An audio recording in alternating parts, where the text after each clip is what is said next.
Kain na si Runa guys. Yan pala guys ang ulam niya guys. So mangga. Yan noodles. Yan ilang piraso mangga yan guys. 1, 2, 3, 4 na piraso mangga guys.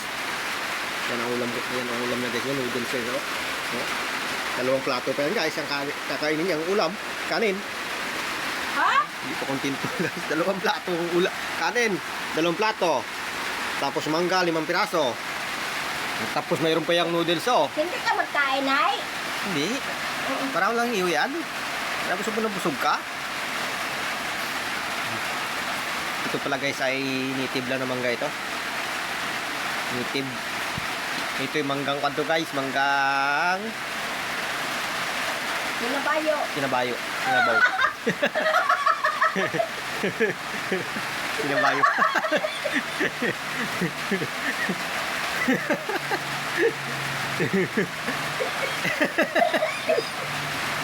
Kain na. Ito kasi guys.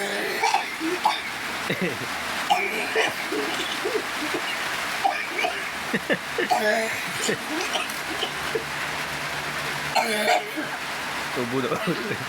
Tawa ng tawa kasi. Ito guys ay dinampot ko lang ito guys. Nalaglag kayo ng umaga guys. Dami. Na 10 piraso kasi guys. Araw-araw libre yung ulam guys. So, ito manggang native din lang ito guys. Ay, kaya pa? And guys, makain na si Runa guys. Yung ulam namin noodles. Mangga na 3 piraso mangga o 4.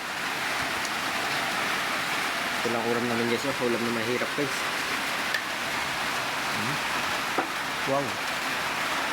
Sarap. Wow. Noodles lang. Yabaw na noodles. Ito ang pagkain namin guys. Wala kami trabaho. Walang pera. Hirap talaga guys. Wala kami pambiling ulam na masarap. Dahil lang gulay namin nasira. Nung mabang init ba guys. Nasira ang gulay namin din mong alos di man nagkakita na maayos.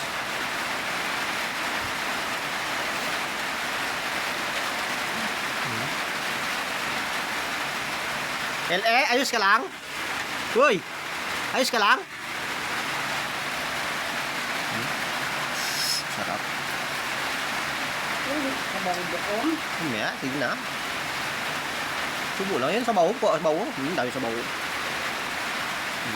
Lagi sabaw. Hindi yan baka ulan namin guys. Baka Manok. manok. Manok sa plastic. Manok ko sa plastic. Ito ang ulam ng pobre. Hindi naman kami mayaman. Sarap. Isipin mo niyan, baka kulit yung baboy.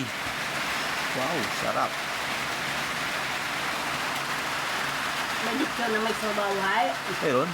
Isipin mo nga, lechon na baboy.